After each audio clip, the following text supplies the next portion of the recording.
Masechet Sanhedrin Daf Kaf, on commence Bezrat Hashem à la deuxième ligne.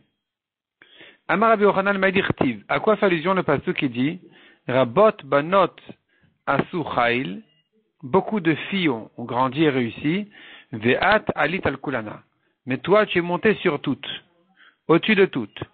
Rabot Banot Asu Chail, Ze Yosef ou Boaz, le pasuk qui dit beaucoup de filles ont réussi, ont fait une grandeur de réussite, il s'agit de sa allusion à Yosef et Boaz. Bien sûr qu'ils n'étaient pas des filles, ils étaient des fils, des hommes, mais dans le machal de Shetraïl, on parle d'une femme, et ça fait allusion à Yosef et Boaz. Yosef et Boaz ont fait une grandeur de Tidkout quand ils se sont surmontés dans l'épreuve, Yosef avec Madame Potiphar, Boaz avec Ruth qui s'est couchée à côté de lui. Ve'at alit al kulana. Mais toi, tu es monté plus haut que tous, que toutes, Ze Palti Ben Laïch, ça fait allusion à Palti Ben Laïch, comme on a vu dans le livre précédent, qui a eu une épreuve plus difficile que les autres, que Yosef et que Boaz, parce que lui, il était à côté de sa femme, enfin, elle habitait avec lui, Michal, et comme il craignait l'opinion de David qui disait qu'elle était mariée à David même, alors il ne l'a pas touchée. Et ça a duré longtemps, ça a duré plusieurs années. Et donc c'est une plus grande épreuve même que celle de Yosef et celle de Boaz. Amar Rabbi Shmuel bar Nachman, Amar Rabbi Yonatan. Maïdirtiv que dit le pasuk, à quoi fait allusion le pasuk qui dit Sheker Achen ve'evel hayofi. La grâce, c'est du mensonge. La beauté, c'est rien. Sheker Achen, à quoi fait allusion le pasuk qui dit Sheker Achen ze Yosef. C'est la grâce de Yosef qui a tenu l'épreuve de Madame Potiphar. Et ça, c'est encore considéré comme du mensonge à côté de la grandeur de Palti Ben Laïch. Ve'evel hayofi, la beauté c'est rien, c'est Boaz. Ça fait allusion à la beauté de Boaz, qui lui aussi a surmonté une épreuve très difficile. Yirat Hashem mititalal, c'est Palti Ben Laïch. La crainte, la femme qui a la crainte d'Hashem, c'est elle qui sera louée. Ça fait allusion à Palti Ben Laïch, qui est un grand sadique. Donc c'était pas une femme, bien sûr, c'était un grand sadique. Comme on a vu, son épreuve était plus difficile que celle de Yosef et Boaz. Donc on appelle Yosef et Boaz la grâce et la beauté à côté de Palti Ben Laïch pour dire c'est encore rien à côté de la crainte d'Hachem qu'a fait Palti Ben Laïch. D'avoir acher, Sheker Achen c'est de Rosh al Moshe, Ve'evel hayofi c'est de Rosh al Yoshua. Le passage qui dit mensonge, la grâce, ça fait allusion à la génération de Moshe, qui étudiait la Torah. La beauté c'est rien, c'est la génération de Yoshua. C'est encore rien. Yirat Hashem ititalal, celle qui a la crainte d'Hachem, c'est elle qui sera louée, c'est de Rosh al-Chizkiah. Ça fait allusion à la génération de Chizkiah, que de sa génération, ils étaient tous, il n'y avait pas un Amaretz. Même chez les enfants, chez les femmes, ils étaient tous des Talmidei Chachamim. Davar acher, Sheker Achen, Ze de Rosh al-Moshe v'Yoshua, Ve'evel hayofi, Ze de Rosh al-Chizkiah. La grâce, c'est du mensonge, ça fait allusion à la génération de Moshe et de Yoshua, qui étudiait beaucoup la Torah, alors que la génération de Chizkiah étudiait plus que, comme on a dit. Donc, Ve'evel hayofi, la beauté c'est encore rien, c'est la génération de Chizkiah. Yirat Hashem ititalal, Ze de Rosh al Rabbi Yehuda Rabbi Ilai. Quand on dit celle qui a la crainte d'Hachem, c'est elle qui sera louée, ça fait allusion à l'investissement de la génération de Rabbi Yehuda Rabbi Ilai dans la Torah, qui était très pauvre. Ils étaient 6 élèves à porter le même vêtement, tellement ils étaient pauvres. Donc apparemment ils se faisaient passer de l'un à l'autre. Voskin Batora. Donc ils se couvraient tous avec le même vêtement et pourtant ils étudiaient la Torah. Mishnah suivante. Met Lomet. Il a eu un mort. Donc est mort un proche du roi. Et ne Petar Palterin Shelo. Il sort pas de son palais, il va pas du tout à l'enterrement. Rabbi Yehuda Merim Rotel la tête à Haramita Yotze.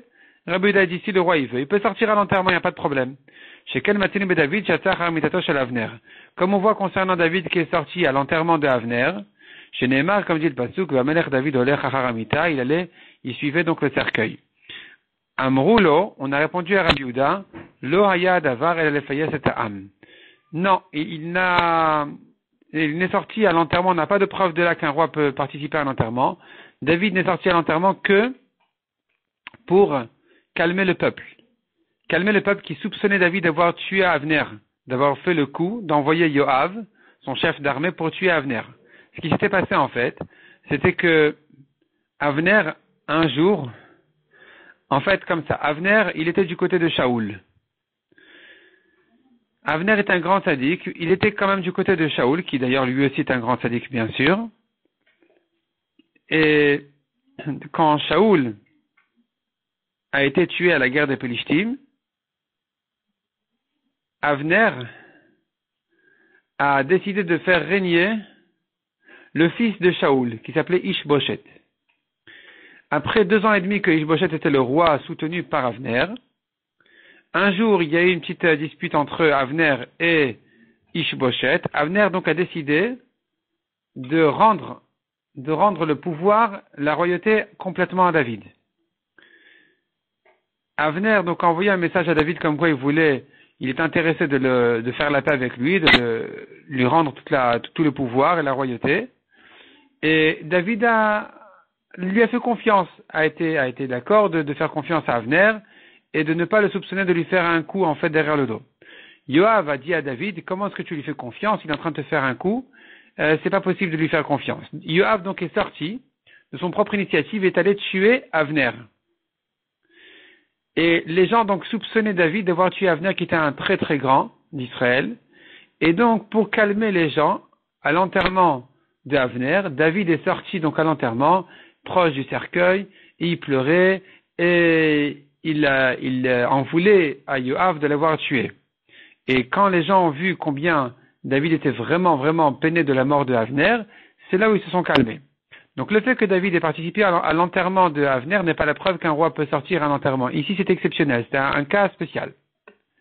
Donc chez Mavrinoto, quand on lui donne à manger après l'enterrement, alors que chaque endeuillé, quand on lui donne à manger après l'enterrement, ça s'appelle Saoudat Havra'a. Il n'a pas le droit de manger il ne mange pas de ce qui lui appartient, de son propre repas, c'est d'autres personnes qui doivent lui servir à manger. Ici, donc pour le roi, Kola'am Mesubin al-Haaretz, tout le peuple est assis par terre, Veu Mesev al-Dargash, et lui le roi il est assis sur un petit lit comme on verra dans la Gemara. Tanu Rabanan, Makom Shenagu Nashim Latet Acharamita, Yotot. Là on a l'habitude que les femmes, elles marchent derrière le mort, à l'enterrement, alors on garde le minag, elles sortent donc derrière le mort. Lifna Mita Yotot. Si on a l'habitude qu'elles soient devant le mort, alors elles sortiront devant le mort. Rabbi Uda Omer, le lam nashim, lifna mitayotot. Rabbi Uda dit non, il faut toujours que les femmes elles soient d'abord, devant. Shekel matin ve David jatachar mitato shel Avner. On voit que David était derrière le cercueil d'Avner, c'est qu'il n'y avait pas les femmes là-bas. Donc elles étaient devant. Chez Neymar, Vamelech David olech acharamita. On voit clairement dans le passage que David était derrière le cercueil d'Avner. Amroulo, lo haya adavar, et la c'était Am. On lui a dit non, il n'y a pas de preuve, on ne peut pas tirer de preuve de David, parce que David là-bas, il passait de chez les hommes à chez les femmes, donc là-bas c'était un cas exceptionnel où David il pouvait tourner même du côté des femmes de manière à calmer complètement les gens. Donc il n'y a pas de preuve de là. Il était derrière le cercueil, c'était peut-être pas les hommes.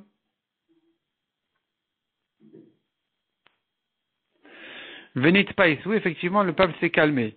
Il sortait de chez les hommes, il rentrait chez les femmes. Il sortait de chez les femmes, il rentrait chez les hommes. Chez Neymar, comme dit le pasuk, kol ha'am v'chol Israël, ki lo hayta me'amelech le'amid et Avner. Et tout le peuple a su, et tout Israël, que ça ne venait pas de la part du roi de voir tuer Avner. Donc en fait, il était aussi chez les femmes. Il se peut que les femmes elles étaient derrière donc Avner, derrière le cercueil d'Avner. Darashava. Maïdirtiv, ve'avo kol ha'am le'avrot et David. Il est écrit dans le passage qu'il est venu tout le peuple pour servir à manger au roi David après la mort apparemment d'Avner, l'enterrement. Ktiv le'achrot ve'karinan le'avrot. Il y a un cri ou ktiv là-bas. Dans le passage c'est écrit le'achrot avec un chaf. Mais ça se lit les Havrot. On fait une remarque dans nos livres à nous, dans nos livres du Navi, c'est pas écrit les Havrot. C'est écrit comme ça se lit les Havrot. En tout cas, la Gemara connaissait donc une version où il est écrit dans le livre du Navi, il est écrit les Havrot, mais ça se lit les Havrot. Pourquoi cette différence? Batrila la Hroto. Les gens, a priori, au début, voulaient le couper. Ils voulaient découper David. Après la mort de Avner. Il pensait que c'était lui qui avait demandé à Yoav de le tuer. Ou le Bassof, l'Havroto. Finalement, c'est devenu les Havroto pour lui servir à manger. Donc de les Hachrot, c'est devenu les Havrot. Amar Avuda Amarav. Pourquoi Avner était puni? Il a été tué par Yoav ben Tzerouya. Pourquoi il a été puni? Il aurait dû empêcher Shaoul de faire la guerre contre David. Il n'a pas empêché. Donc il a été puni. Il aurait dû, il aurait pu. Il était assez grand et important pour pouvoir empêcher Shaoul de poursuivre David. Rabbi Trak Amar Micha Velonena. Rabbi Trak n'est pas d'accord. Il dit que Avner a essayé d'empêcher Shaoul, mais Shaoul ne l'a pas écouté. Ushnen Mikra Echad Darshu. Les deux Tanaïm l'apprennent du même pasouk. Les deux Amoraïm, pardon. C'est une requête entre Rav Yehuda au nom de Rav et Rabbi Yitzhak. Donc deux Amoraïm, Rav et Rabbi Yitzhak. Ils font la dracha du même pasouk, qui dit Vaïkonen Amalek el Avner Vayomer. Donc le roi David pleurait Avner, il le lamentait, il disait Hachemot Naval Yamut Avner. Est-ce que Avner va mourir comme un homme bas? Yadecha lo asurot, tes mains n'étaient pas attachées. Viraglecha lo linchushtaim u gashu, tes pieds n'ont pas été mis dans des chaînes. Donc que veut dire ce pasuk? Mad amar lo micha, celui qui dit il n'a pas empêché, Avner n'a pas essayé d'empêcher Shaoul de faire la guerre contre David. Achike amar, ce que David disait ici à l'enterrement d'Avner, Yadecha lo asurot. Personne n'est empêché de parler. Tes mains n'étaient pas attachées, tes pieds n'étaient pas enchaînés. Donc, pourquoi tu n'as pas empêché Shaoul de faire la guerre contre moi? Et c'est à cause de ça, donc, qu'il a été puni de mourir. Finalement, tu es tombé comme un méchant qui tombe pour sa avérote. Celui qui pense que Avner a empêché Shaoul, mais Shaoul ne l'a pas écouté. Itmaouye metama. Ici, au contraire, David, il dit, il s'étonne sur Avner. Enfin, pas sur Avner, il s'étonne sur ce qui est arrivé à Avner. Et il demande à Hachemot Naval Yamut, est-ce qu'il va mourir comme un méchant? Yadechalo asurot, v'raglechalo linchushtaim. Est-ce que tes mains n'étaient pas attachées?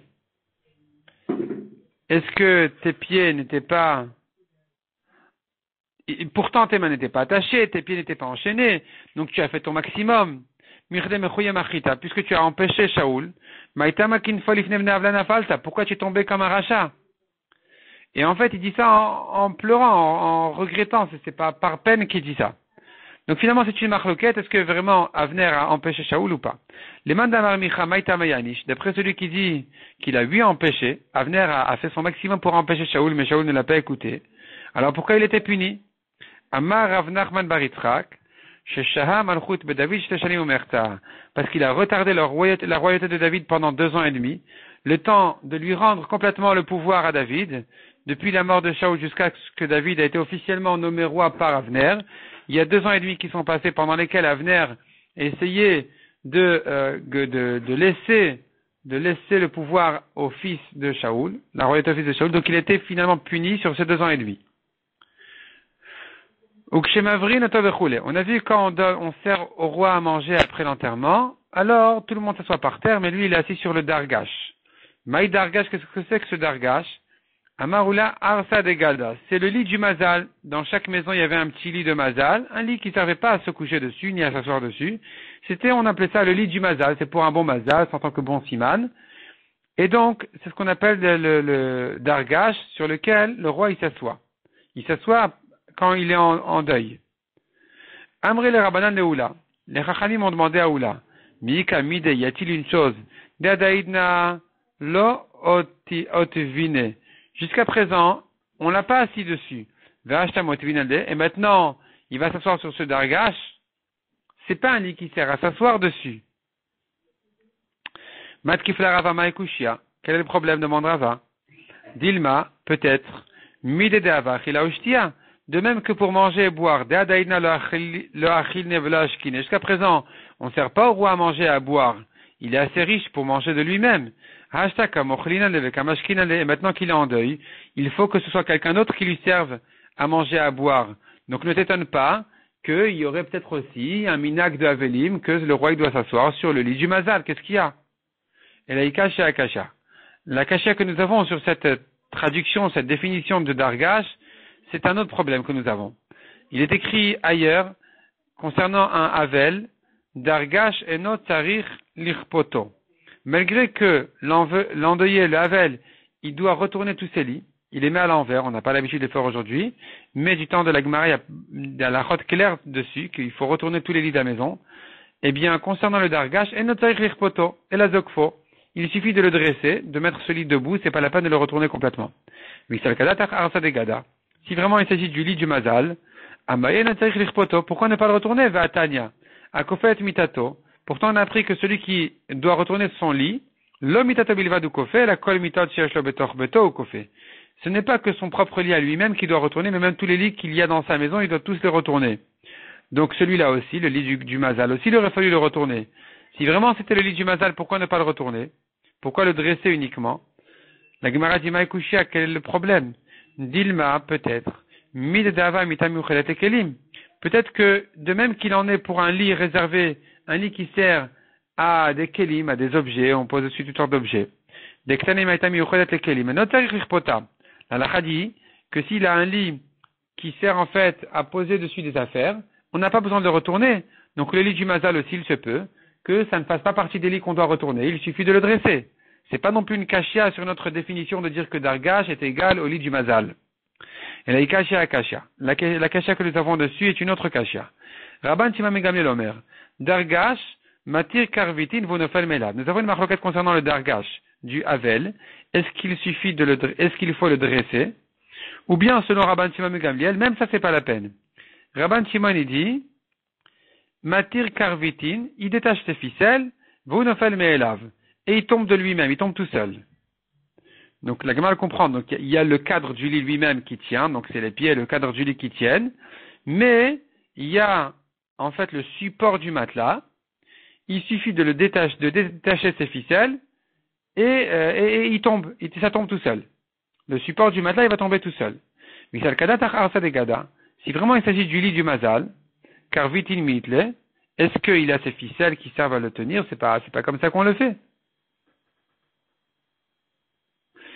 En principe, il doit être fabriqué comme tous les lits de la maison. Donc, il n'y a pas ici des ficelles qui sont attachées à des boucles ou des trucs comme ça. C'est en principe un lit normal. Donc, de quoi tu parles ici de détacher les ficelles? Et là, Kiata Ravin.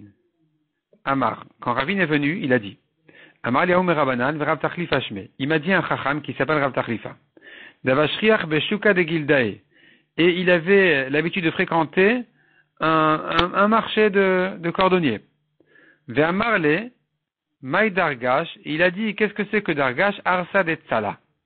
Le cordonnier lui a dit, apparemment, vers Marley, c'est le cordonnier qui a dit à ce Chacham, que Dargash, c'est un lit de peau. Un lit qui est fait en peau. C'est-à-dire que les lits, habituellement, on les faisait, donc, sur le cadre du lit, on mettait des ficelles et des cordes qui faisaient la longueur et la largeur du lit. Tout au long et sur toute la longueur, toute la largeur, il y avait des ficelles. Et ça, c'était le support ensuite des matelas ou de ce qu'on posait dessus pour se coucher dessus. Ça, c'était un lit normal. Un lit de peau, c'est pas comme ça. Il n'y a pas les ficelles. On se couche en fait sur le support, c'est la peau elle-même, une grande peau qui fait la taille du lit. Et plus ou moins, et on l'accroche avec des ficelles un peu au bout de la peau, des petites ficelles qui sont accrochées sur le lit, et ça c'est justement le dargash, le lit de peau. Sur ça on a dit soit on le dresse, soit on détache les ficelles, parce qu'il voulait pas le retourner, la peau allait s'abîmer à cause de l'humidité du sol, donc on préférait soit le dresser, soit détacher pour que la peau soit posée par terre, et pas appuyée par terre. Amar Rabbi Yirmiyah, Amar Rabbi Yochanan. Dargash, Sirugo, on tourne la page, Sirugo mitocho. La différence entre le Dargash et un lit normal, c'est que le Dargash, Sirugo mitocho, il est attaché de l'intérieur.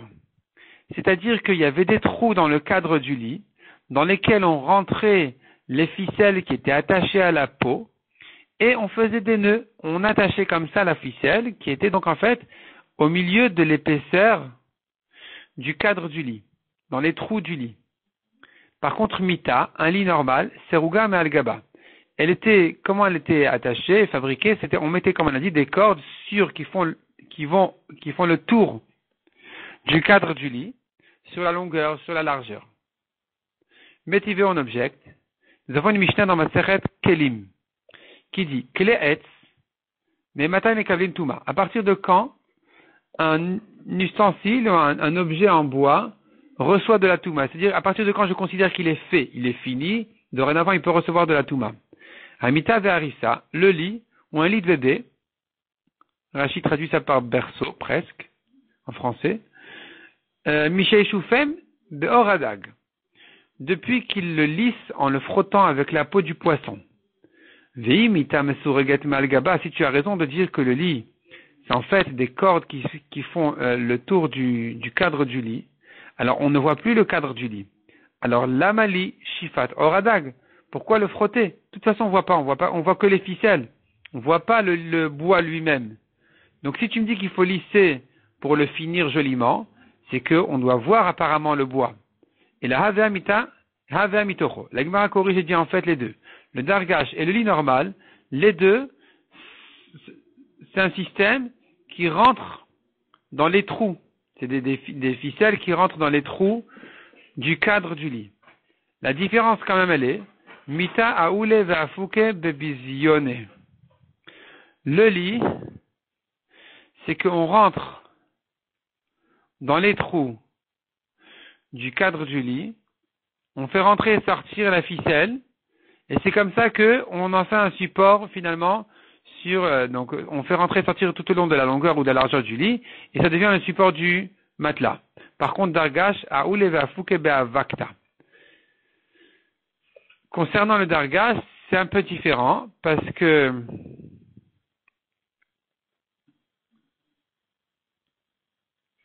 il y a des boucles qui sortent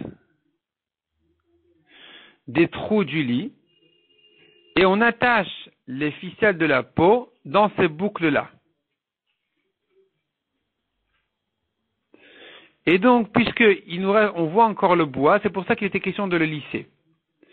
Amar Rabbi Yaakov, Amar Rabbi Shua ben Levi, Alachak Rabban Shimon ben Gamliel, qui dit concernant le dargage que c'est pas la peine ni de bien sûr le retourner, mais même pas de le dresser, il suffit de dénouer ces ficelles, ces lacets, pour que la peau tombe et c'est suffisant. Amar Rabbi Yaakov Varami, Mita shenaklita yotzin zokfa vedayo. Qu'est-ce que ça veut dire? Mita c'est un lit, shenaklita yotzin. Naklita ça veut dire qu'il y a deux bâtons à la tête et au pied du lit, au milieu de la largeur, sur lesquels on met encore un bâton horizontal. Donc ces deux bâtons-là, ils étaient en vertical. Sur ces deux bâtons-là, on pose un bâton horizontal. Dorénavant, on peut faire sur le lit une espèce de tente qui va protéger celui qui dort des moustiques, etc. Donc, ces bâtons-là, en fait, ils empêchent de retourner le lit. On ne peut pas le retourner parce qu'il n'aura plus que ses deux pieds.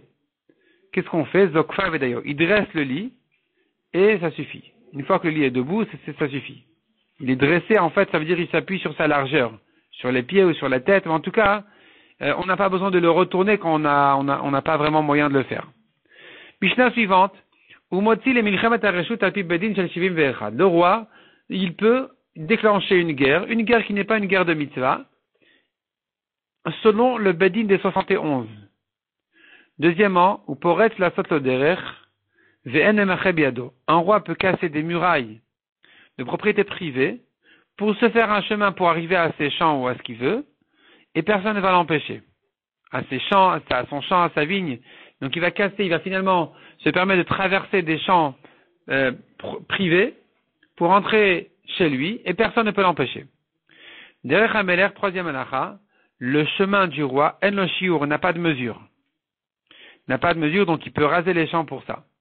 V'chol ha'am, bozezin venotnin lo. Au butin, tout le monde ramasse et lui donne. Ve'hu natal chelek barosh, et c'est lui qui choisit en premier, il prend le meilleur.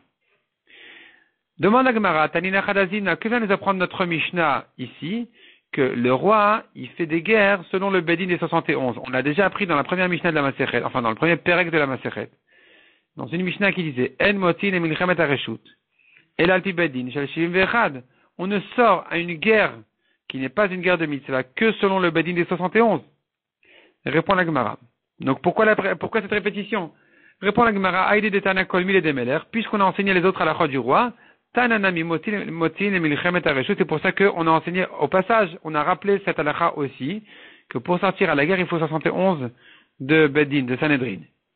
Amar Rabbi Amar Shmuel, Kol Amur Parashat Meler, tout ce qui est écrit, tout ce que le prophète Shmuel, tout ce que Shmuel a dit au peuple, quand ils lui ont demandé de leur nommer un roi, et il leur a dit, mais attention, faites attention, le roi que vous allez nommer, il va venir, il va vous prendre de force vos fils, vos filles, il va faire de vos fils des gens de guerre, de vos filles des cuisinières, etc., etc.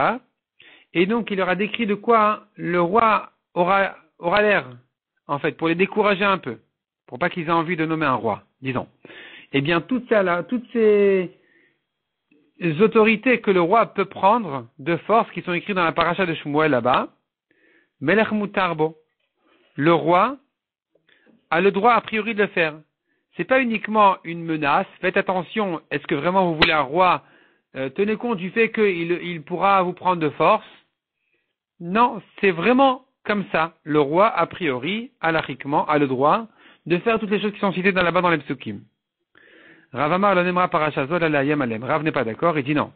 Le roi n'a pas le droit de le faire. C'est que pour menacer le peuple qui voulait nommer un roi alors que Shmuel n'était pas content de ça, il leur a dit attention, le roi il aura une autorité très forte sur vous. Mais c'est pas qu'il a le droit de le faire, c'est qu'il risque de le faire. Chez Neymar, Som Tassim Alecha Melech. Chez Teimato Alecha. En fait, il y a ici un but qu'il y ait une crainte du roi sur le peuple. Donc le fait que le roi risque de faire toutes ces choses-là, sans rentrer dans la question s'il a droit ou pas le droit, c'est quelque chose qu'il risque de faire, tellement son autorité est forte sur le peuple. Mais en fait, selon Rav, il n'a pas le droit de le faire. La Gemara dit qu'Etanaï, cette discussion est une machloket Tanaïm. Rabbi Yossi Omer, Kol Amru Parashat Melech, Melech Mutarbo. Selon Rabbi Yossi, il a le droit de tout faire. Rabbi Yehuda Omer, l'on aimera Parashat Zola Kedelayam Alem. Selon Rabbi Yehuda, non, c'est que pour les menacer. Enfin, pas vraiment pour les menacer, mais pour Rashi corrige ici. C'est pas une menace, c'est pour qu'ils soient conscients de l'autorité et de la force du roi sur eux. Chez Neymar, Sam Tassim Alecha Melech, chez Teimato Alecha. Comme dit les Pasuk, tu mettras sur toi un roi, ce Pasuk vient nous apprendre que il faut que sa crainte soit sur toi. C'est pour ça que le Pasuk dit mettre, tu mettras sur toi un roi. Il est imposé sur toi.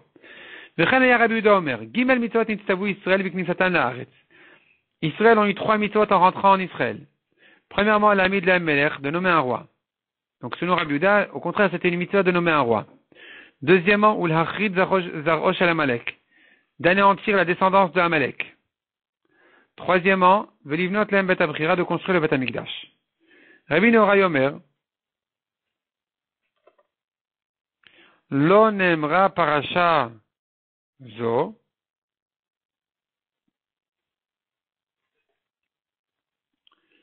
Ela Kenegetar Umtan. Cette paracha de Shmuel concernant les autorités du roi ne leur a été dite que en tant qu'échange, que réponse à leur plainte.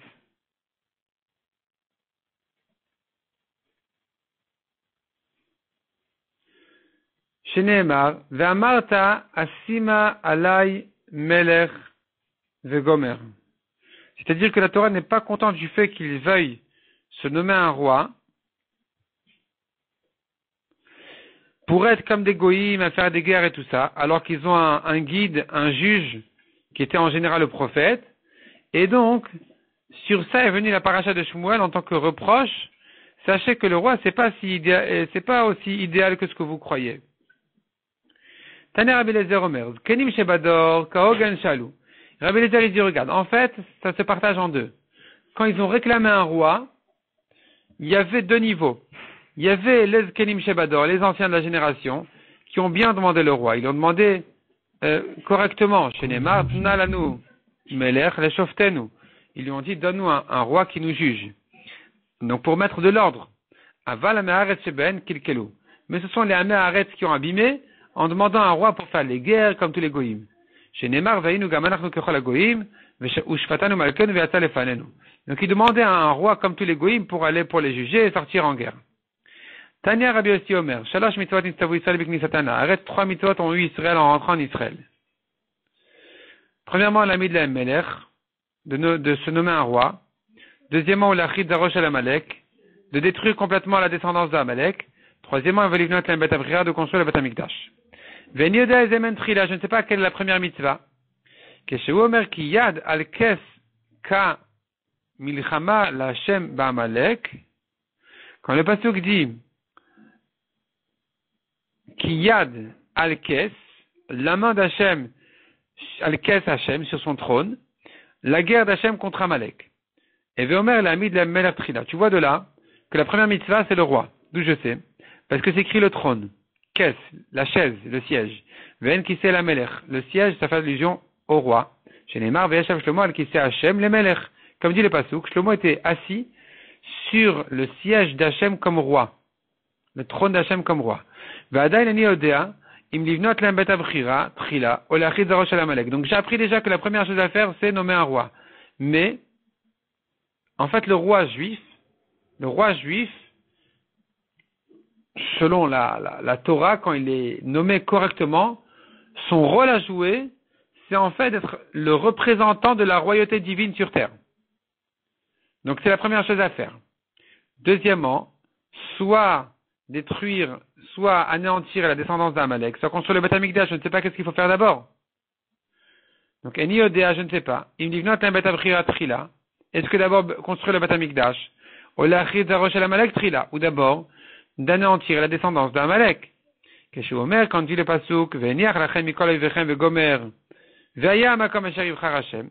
Quand le Pasuk me dit, et ce sera lorsque Hashem va vous mettre en repos de tous vos ennemis, et à ce moment-là, quand l'endroit que Hachem va choisir, etc., pour le Beth Amikdash, et Veomer, tu vois que donc d'abord, la Chid Zarosh al Amalek Trila, il faut d'abord anéantir, complètement détruire la descendance d'Amalek.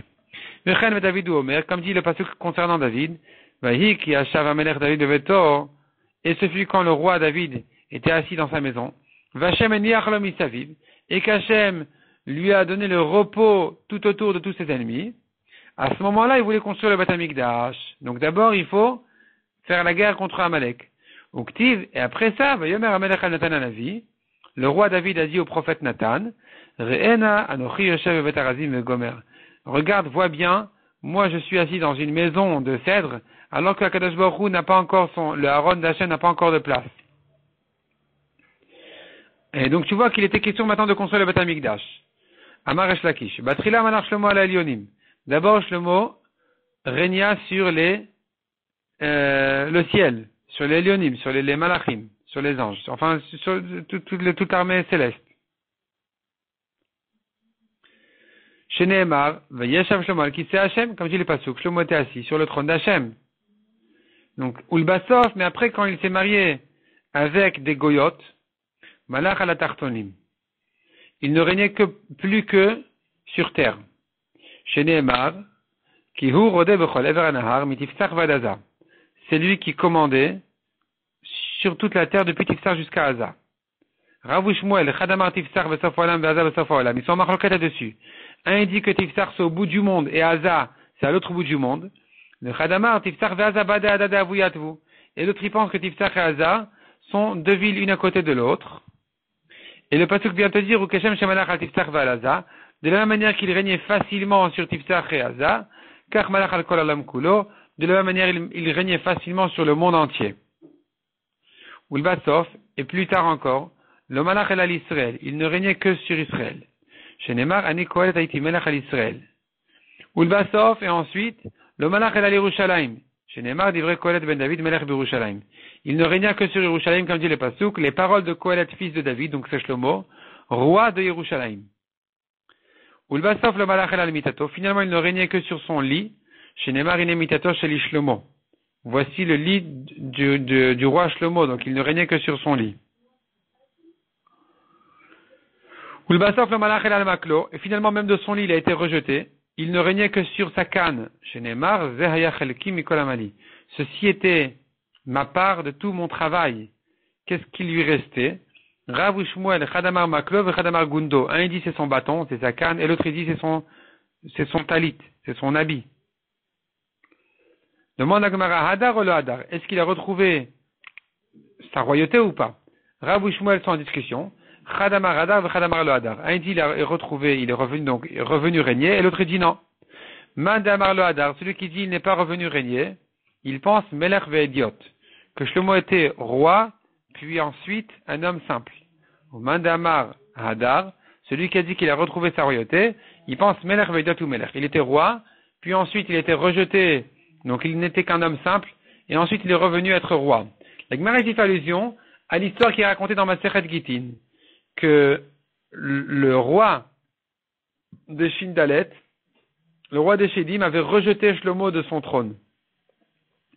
Shlomo s'est retrouvé très très loin en exil, seul, sans qu'on le connaisse. Et petit à petit se rapprochait pour revenir à Yerushalayim. Et puis ensuite, il aurait éventuellement retrouvé son poste quand il serait venu chez le Sanhedrin, en donnant des preuves qu'il était le roi Shlomo, et que donc finalement ils ont fait toute une enquête, ils ont compris que celui qui avait pris sa place, c'était pas lui.